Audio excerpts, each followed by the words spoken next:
A big hello and a warm welcome to all of you amazing and beautiful people out there on planet Earth who are on this ascension journey. I welcome you all to my channel. And if you're coming here again, you have written comments, a lot of you. I read them. Thank you so much for showing this love and support. I also see some of you who are very angry, who are unhappy, who are hurt, very hurt, who are feeling very betrayed, who are feeling that I did not deserve this. Why did I have to go through this? I put my trust again. After falling so many times and brushing the dust off my dress, I stand up again. I stood up again. I showed faith, trust again. And I got betrayed. I got let down. I got abandoned again. Why? In this video or audio, whatever you want to call it, I would be sharing with all of you amazing people out there, whichever gender you have, it doesn't matter. I know some of the masculines also do this research work. When they are the chaser, when they have changed the role from runner to chaser, they do that. It's great to be on planet Earth. It's great to be human. It's great to have this life. It's great to be of use to Mother Nature. It's great to give back. But most importantly, it's great to do shadow work and to find connection with your higher self, with the source energy, with the supreme being. You know why? Because when you find true love, when you find unconditional love, everything makes sense. There are no complaints. There are no battles to be fought. There is simple, sweet gratitude and the feeling that anything can come now and I would be okay to face it, and I will face it. Even if I feel the fear in my heart, even if I suddenly feel heaviness in my heart, I will still be able to face it. That's the beauty of life and ascension work. If you feel that hope is dead and you cannot be convinced or pacified at all, and you have cried a lot, and I can say this because I have been there and I have done that. So I have compassion for anybody who feels that hope is dead. I want to say that hope could be dead right now, but hope will get resurrected. And it's not hope we need the most. It's trying to tell us that we need faith. We need acceptance. If there are bad things that have happened, we do not know exactly what is it connected to. Maybe you lost someone you love and you are really angry about it. You are hurt about it. You are mad about it. But you are looking at it from the perspective of right now. You don't know what's the journey of that soul. Maybe for that soul, leaving the planet Earth and leaving that particular life was the best thing. Because they have suffered already, and suffering for them was the way to dissolve karma. And now that they have dissolved the karma and they have left this planet, they are probably in a better place. They are still on the planet somewhere maybe. Maybe they have come back. Or maybe they are in God's lap. Maybe they are in another dimension. But maybe it was better for them. And by crying and cribbing, by complaining, we are going to make it difficult for them. In this audio, I would be talking to you all in different areas of life. Some of you will get connected with something, some part of it. Some of you with another part of it, some of you with another part. And some of you who are very advanced will get connected to everything. Some of the things that you have not even witnessed, you will get connected to it. Some of the things that you have witnessed, but it may not be covered in this, but you know where it's coming from, because we are all here to build compassion. This planet needs compassion, and this planet needs the knowledge that everything that happens, everything that happens, it happens for the good of the soul. And this body is temporary device. It's temporary. Tell me anyone you know who has not died yet. People might have a long life. People could be incarnations, but at one point or the other, they do reach a place where they let go of this body. They might get a subtle body, they might get a lighter body later on, but they do leave this body. Because this is planet Earth, and it's a school, it's an education ground. We all go to school, we don't live in the school forever. We study and we come back to our homes.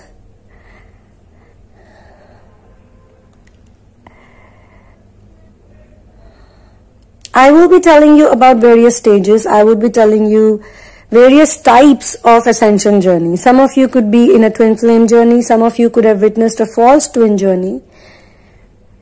Some of you could be in a soulmate relationship. But you know that you are going through a lot. It resembles a lot with what people talk about the twin flames. So you are here too. And as I said, some of you could be in the compassion stage, some of you could be in the surrender stage, some of you could be in the runner-chaser dynamic, some of you would be trying to learn how to forgive, some of you could be very angry and hurt right now, but you're all in this together. My suggestion to you all is that don't get rigid. Don't make any strong perceptions about this journey. Be flexible. Different things can play out at different times. You could witness different things. But the core of everything that you go through is a feeling. We are all feeling beings. We are human beings. We are feeling beings. We create our reality based on how we feel. And these feelings, they help us. These feelings, they help us. They are like the compass. And what we're supposed to do here on planet Earth is to learn how to be equanimous towards whatever comes. Equanimity is the goal of this ascension journey. The twin flame journey is there to teach you how to not react. Don't react to everything that happens to you. And that is applied to good also. If you feel something is good and you're like, okay, I love this, it's good. What happens is that you get attached with it, and then you want only the good to happen to you.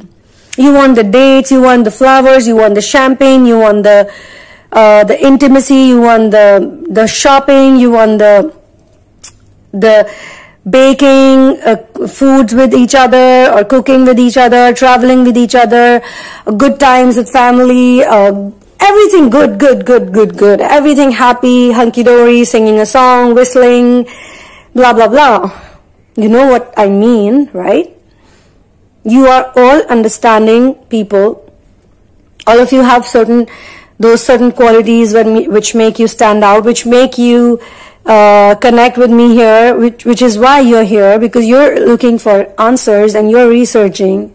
You are like a scientist. You are researching about the nature of human beings, how human beings can evolve and become a higher self. We are not here to waste our time. Every single day matters. And when the dark night of soul comes to anyone, when it hits, the biggest purpose of the dark night of the soul is to waste your time. That's it. To keep you stuck in your room, in your bed, and make you feel you're not enough. Make you feel, I had to figure this out myself. And even when I say myself, I know it's divided into my and self. And self helped me understand it. My angels, my masters, my guides, they gave me the correct information at the correct time when it was really necessary, and that made me like get up. So I have to give it back to any one of you who needs it. What I'm doing right now, it's free content. It is available for everyone. And I know it will help many people.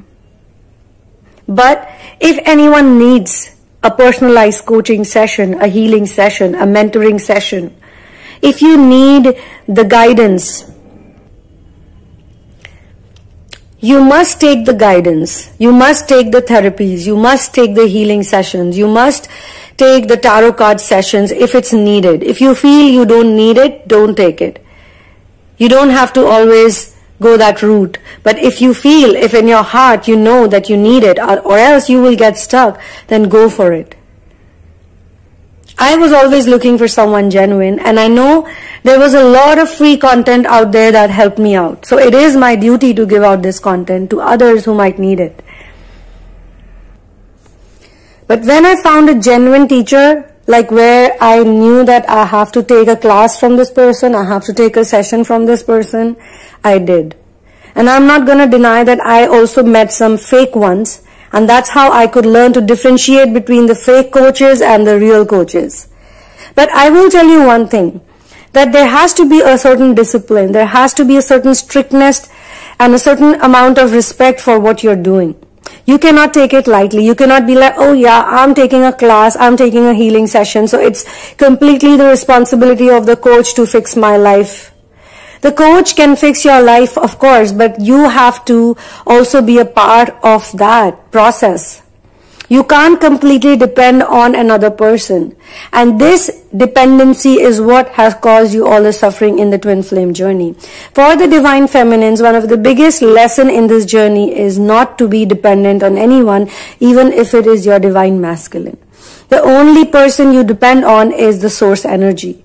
And the source energy, when you depend on the source energy fully and you surrender, it will help you take inspired action.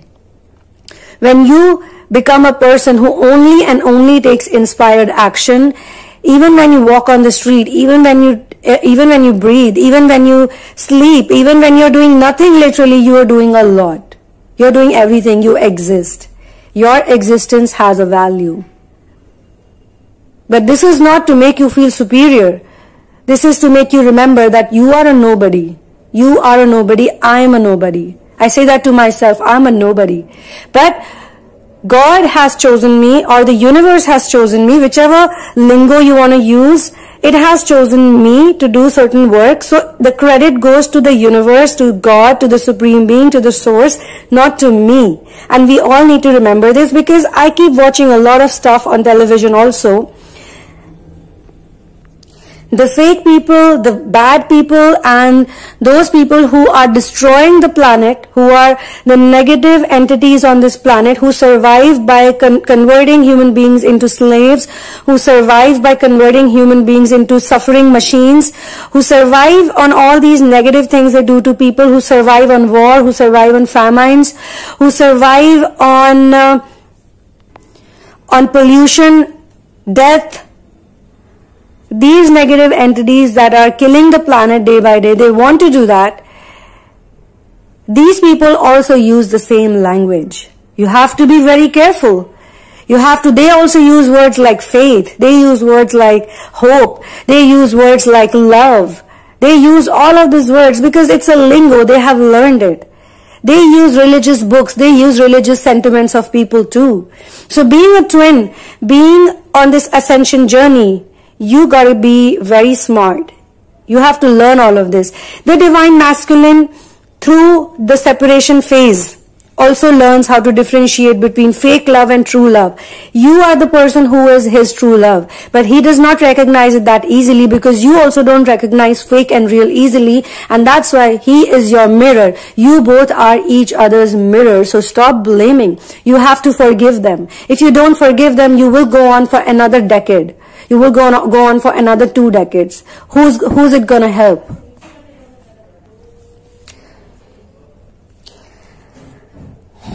I just want to say one thing to you all, that you guys have to keep working.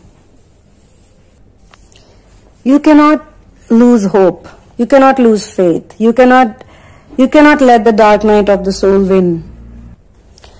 I don't want to create that energy where we are blaming those people who are not good, or we are blaming the karmics, or we are blaming the fake coaches, or we are blaming the planet, all those people who do these wrong things on the planet, or we blame the divine masculine that, hey, you stupid guy out there, you can't see this, you can't do this, hey, come on, I can't take this shit, you did wrong to me, I hate you, blah, blah, blah, blah.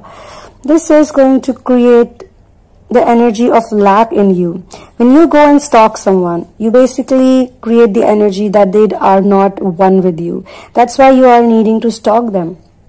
If I have someone in my life, if I love somebody and they love me, do I need to stalk them? So you have to stop stalking them, whether you are doing it physically, whether you are doing it for real, whether you have hired a detective, or whether you are just doing it on the social network, or whether you have created fake IDs because you got blocked on the original one, so you create a fake ID. If your DM is doing that, let him do whatever he wants to do. If he, and you don't even know that. Some of us assume a lot, basically. We assume, like someone actually assume that I am helping, or their DM is my client and I am channeling their messages specifically to her. That's not how it works. Let me tell you that we are all divine masculines and divine feminines, so we all have the same core feelings. And when I do a channeling, it's because I know the pattern. We all know. Some of you obviously don't know because you have not reached that point yet, that you cannot see it without any kind of retrospection.